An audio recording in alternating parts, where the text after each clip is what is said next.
guys, welcome back to Rock Fabulous 40s, and today I'm going to talk about a palette. It's an eyeshadow palette that I picked up, I guess about a month ago, maybe a month and a half ago, and it's not a new palette, but it's new to me because I've only had it for such a short period of time, and I've been wearing it quite often, and I really like it, so I decided I wanted to talk about it. And it is the Bare Minerals Ready Shadow 2.0. Looks like this, and the color I got is called the 15 Minutes. That's the name of the palette. So the two colors, and it is a 2.0 shadow, which means it comes with two shades. And the two colors that are in here, the lighter one is called Page 6, which is, sorry, right there, and the darker one is called Most Requested. And they're kind of a pinky kind of shade. I want to say that the light one is definitely like a pinkish mauve, and the dark one is kind of a brown mauvish color with a pink glitter. Really pretty colors.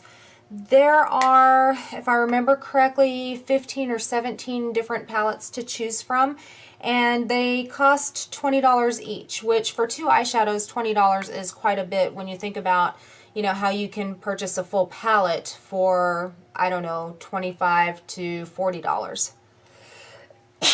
Excuse me. Had to sneeze. Wow. Anyways, but it is $20, so it is a little bit pricey for only receiving two shadows. However, I really like this, and I really feel that it was well worth the money for these shadows.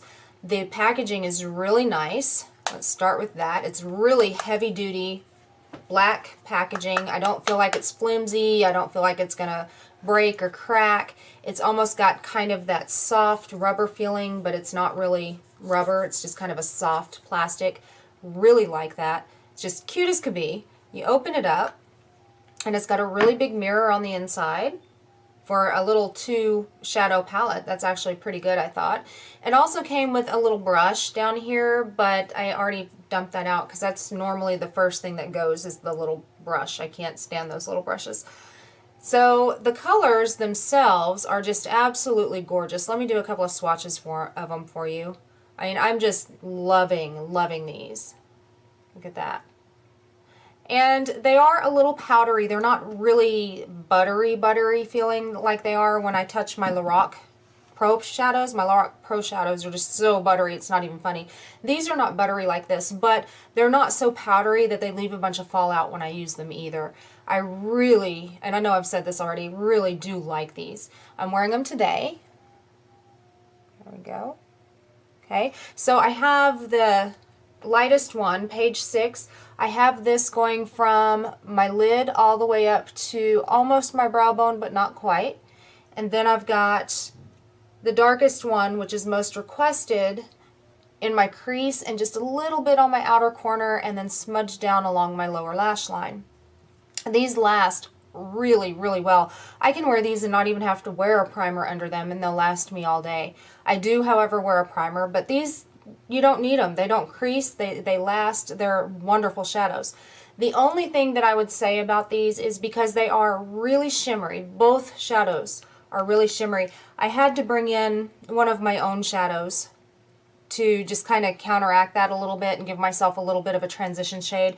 So I brought in a Wet n Wild Color Icon in the Creme Brulee. Excuse me, I have an itch. And I used that to kind of, I guess, blend out the harsh lines from the darker color in this palette. And then I used the Wet n Wild Color Icon in Sugar, and I used that on my brow bone because this pink is not really something you would really want to use on your brow bone because I feel it's a little too dark to really highlight the brow bone. Even though it does have a nice shimmer to it, it just does not look right on me, on the brow bone anyway. So overall, I would say on a scale from 1 to 10, 1 being the lowest, 10 being the best, I would actually really give this palette a 9. I mean, I really like it that much. It stays, there's no fallout, you can't really feel the glitter.